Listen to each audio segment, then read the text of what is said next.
To the creators of the Consent and Respect course, as women, we'd just like to say thank you. It's about time the university acknowledged the existence of sexual assault on campus. And don't worry, since it's required, I'm sure everyone will actually take it. Acknowledging that you have a problem is the first step to fixing it. But we couldn't help but wonder, how many times did you leave tiny sidebar messages saying it's never the victim's fault, while my answer, talking about your experiences can be helpful, was marked wrong? 38. You're right, Mr. Activist. My voice doesn't matter, as long as the test gives you what you need as proof when the authorities come knocking. We taught that women are people. We promise!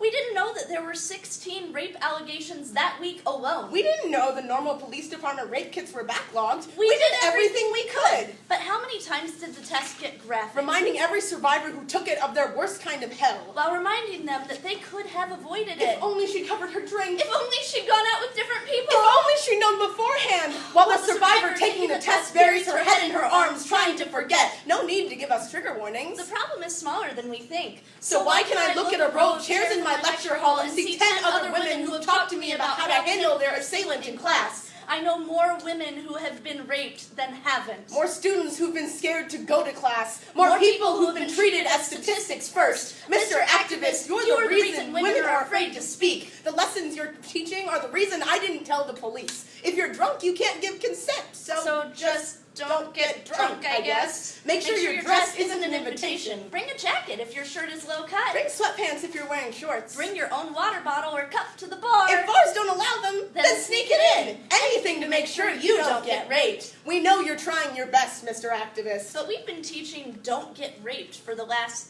50 years. The definition of insanity is doing the same thing again and again and expecting a different result. Check your history books. The survivors of sexual assault outweigh the curriculum 10 to 1. And the women and men who have survived sexual assault are rarely written in the pages. It's the victors who tell the stories. So when you tell me the only way a rapist can get in trouble is if you go to the school and not the police, what you're really saying is, sorry that the police won't acknowledge your trauma. We'll give it a shot. Here's a tuition waiver and an appointment at student counseling, where they'll give you a chocolate bar and tell you, give it time. There's good men out there. Mr. Activist, send your consent course to Emma Solkowitz, the Columbia University student who's been carrying her mattress for 4 years as a reminder that her rapist still walks free. To Leah Francis, whose assailant was expelled post-graduation. To the Kansas University serial rapist that was assigned a 4-page paper as punishment. So, Mr. Activist, thank you for the reminders. For the tips and tricks. We're glad we could help you pretend that ISU is a safe place. This is the world you're creating. But it doesn't have to be. You can lift us up as easily as you can rip us down. The first step in moving forward is realizing this game is rigged. This conversation is out of sync, and that won't change until I can walk down the street without looking over my shoulder. Until I can have a beer in my apartment without someone trying to force their way in. Until I can take a consent and respect test and know they believed it wasn't my fault. This is the world you've made, the world we've made, but the world won't change until we do.